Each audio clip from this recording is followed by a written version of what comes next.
Langit di awan terlihat mendung namun sedikit bercahaya, menghiasi alam di sebagian wilayah Jakarta. 57 tahun yang lalu, tepatnya di tahun 1965, bangsa ini mengalami satu peristiwa yang menjadi catatan sejarah, bahkan sejarah tersebut menjadi kontroversi di kalangan masyarakat. Peristiwa itu diberi nama Pemberontakan Gerakan Tanggal 30 September atau sering disingkat menjadi G30 SPKI, di mana PKI sebagai salah satu partai tertua dan terbesar di Indonesia yang mengakomodir golongan intelektual, petani, buruh, bahkan PKI di tahun 1955 menjadi peserta pemilu yang meraih suara sebesar 16,4% pada pemilu tersebut. Sejarah itu semakin kuat melekat di benak bangsa Indonesia, terutama mereka yang tinggal di DKI Jakarta. Peristiwa G30 SPKI ini merupakan gerakan sadis dan tak memiliki peri kemanusiaan, di mana para calon pemimpin bangsa Indonesia terdiri dari 6 jenderal aktif dari Angkatan Darat diculik dan dibunuh, kemudian dikubur dalam satu lubang yang sama dan belakangan disebut sebagai lubang buaya.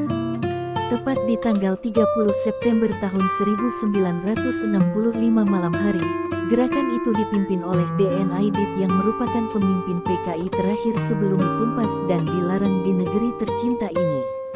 D.N. Aidit sudah mengatur strategi untuk menculik 6 jenderal yang memiliki talenta sebagai pemimpin negeri tercinta ini.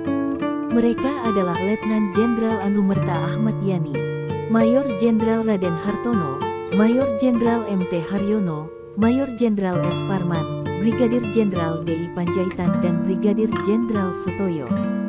Mereka memberi sandi gerakan penculikan tersebut adalah Operasi Takari dan diubah menjadi Gerakan Tanggal 30 September. Gerakan ini memiliki misa menculik dan membunuh 6 jenderal tersebut.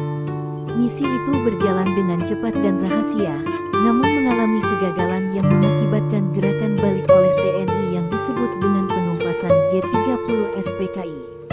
Misi itu gagal karena ada satu jenderal yang dapat meloloskan diri dari kepungan pasukan PKI yang sudah mengelilingi seputaran rumah sang jenderal. Dialah Jenderal A.H. Nasution yang kala itu menjabat sebagai Menhankam. Dan ternyata yang menjadi korban adalah Letnan 1 Pierre Tendean sebagai ajudan Menhankam dan Brigadir Jenderal Satsui Tubun pengawal yang merupakan pengawal dari Wakil Perdana Menteri II, Dr. J. Leimena. Selain itu masih ada korban kekejaman PKI pada malam hari itu. Merek adalah anak dari Menhankam Jenderal A.H. Nasution, yaitu Ade Irma Suryani Nasution, yang terkena peluru nyasar hingga mengenai tubuhnya dan tak terselamatkan. Gerakan tanggal 30 September ini merupakan gerakan yang bertujuan mengganti falsafah bangsa Indonesia Pancasila, yang menjadi ideologi bangsa ini menjadi ideologi komunis dan akhirnya bertujuan menghancurkan NKRI dan menggantinya menjadi negara komunis. Cita-cita dan harapan dari para pembesar PKI adalah untuk mencapai cita-citanya di atas, yaitu merebut NKRI dengan mengganti ideologi menjadi komunis dengan berbagai cara, bahkan kesadisannya dianggap sebagai perbuatan biasa. Keenam jenderal tersebut diculik dan dibunuh secara sadis dan dikuburkan dalam satu lubang yang sama yang diabadikan dengan nama lubang buaya.